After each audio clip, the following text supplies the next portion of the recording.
नमस्कार, स्वागत है आपका कहानी हेमंत की जुबानी में। आज की कहानी है कर्म का हिसाब। नोएडा अस्पताल में एक कोरोना पेशेंट का केस आया। मरीज बेहद सीरियस था। एक मरीज डिस्चार्ज हुआ था, उसके स्थान पर यह एडमिट किया गया। अस्पताल के मालिक डॉक्टर शर्मा जी ने तत्काल खुद जाकर आईसीयू में केस की जांच की। ऑक्सीजन लगवाई गई। जब डॉक्टर साहब बाहर आए तो अपने स्टाफ को कहा कि इस व्यक्ति को किसी प्रकार की कमी या तकलीफ ना हो और उससे इलाज व दवा के पैसे ना लेने के लिए भी कहा। मरीज तकरीबन 15 दिन तक अस्पताल में रहा। जब बिल्कुल ठीक हो गया, रिपोर्ट नेगेटिव आई, उसको डिस्चार्ज करने का दिन आया तो उस मरीज का तकरीबन 2.5 लाख रुपए का बिल अस्पताल के मालिक और डॉक्टर की टेबल पर आ गया। डॉक्टर ने अपने अकाउंट मैनेजर को बुलाकर कहा, इस व्यक्ति से एक पैसा भी नहीं लेना।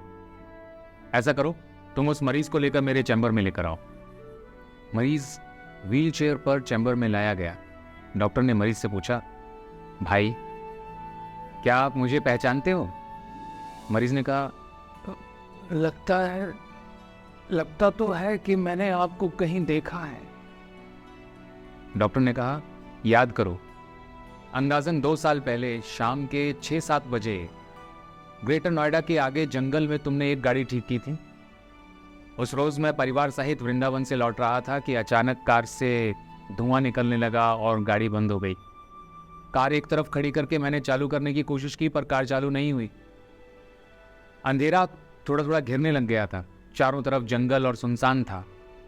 परिवार के हर सदस्य के चेहरे पर चिंता और भय की लकीरें दिखने लगी थीं और सब भगवान से प्रार्थना कर रहे थे कि कोई मदद मिल जाए। थोड़ी ही देर में कृपा कर दी मेरे ईश्वर ने, या यूं कहूं चमत्कार कर दिया। बाइक के ऊपर तुम आते दिखाई पड़े। हम सब ने दया की नजर से हाथ ऊंचा किया और तुमको रुकने का इशारा किया। तुमने बाइक खड़ी करके हमारी परेशानी का कारण पूछा था और तुमने कार का बोनट खोलकर चेक किया और कुछ ही क्षणों में कार चालू कर दी। हम सबके चेहरे पर खुशी की लहर दौड़ गई। हमको ऐसा लग रहा था कि जैसे खुदा ने आपको हमारे पास भेजा है, क्योंकि उस सुनसान जंगल में हम में से किसी के भी फोन में सिग्नल नहीं आ रहे थे। या क्या कारण था, किसी का नंबर नहीं मिल रहा था, ना ही नेट चल रहा था। बच्चे साथ थे, उनकी चिंता ज्यादा थी। तुमने मुझे बताया कि तुम यहीं जेवर के पास गैराज चलाते हो। मैंने तुम्हारा आभार जताते हुए कहा था कि रुपए पास होते हुए भी ऐसी मुश्किल समय में मदद नहीं मिलती, और तुमने ऐसे कठिन समय में हमारी मदद की है। इस मदद की कोई कीमत नहीं है, ये अमूल्य है। लेकिन फिर भी मैं पूछना चाहता हूं कि आपको कितने पैसे दूं? उस समय तुमने मेरे आगे हाथ जोड़कर जो शब्द कहे थे, वो शब्द मेरे जीवन की प्रेरणा बन गए हैं। तुमने कहा था कि मेरा नियम और सिद्धांत है कि मैं मुश्किल में पड़े व्यक्ति की मदद के बदले कभी कुछ नहीं लेता। मेरी इस मजदूरी का हिसाब भगवान रखते हैं। उसी दिन मैंने सोचा कि जब एक सामान्य आय का व्यक्ति इस प्रकार के उच्च विचार रख सकता है और उनका संकल्प पूर्वक पालन कर सकता है, तो मैं क्यों नहीं कर सकता? और मैंने भी अपने जीवन में यही संकल्प ले लिया है। 2 साल हो गए हैं, मुझे कभी कोई कमी नहीं पड़ी, बल्कि पहले से भी ज्यादा मिल रहा है। ये अस्पताल मेरा है, तुम यहां मेरे मेहमान हो और तुम्हारे ही बताए हुए नियम के अनुसार मैं तुमसे कुछ भी नहीं ले सकता।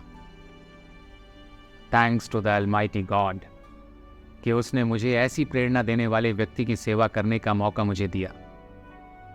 ऊपर वाले ने तुम्हारी मजदूरी का हिसाब रखा और वो हिसाब आज उसने चुका दिया। मेरी मजदूरी का हिसाब वो भी मालिक ही रखेगा, और कभी जब मुझे जरूरत होगी तो वो जरूर चुका देगा। डॉक्टर ने मरीज से कहा, तुम आराम से घर जाओ और कभी भी कोई तकलीफ हो तो बिना संकोच के मेरे पास आ सकते हो।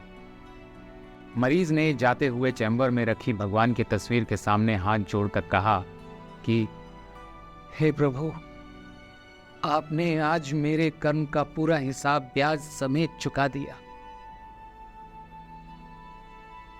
सदैव याद रखें ये अमृत संदेश कि आपके द्वारा किए गए कर्म आपके पास लौट कर आते हैं, और वो भी ब्याज समेत।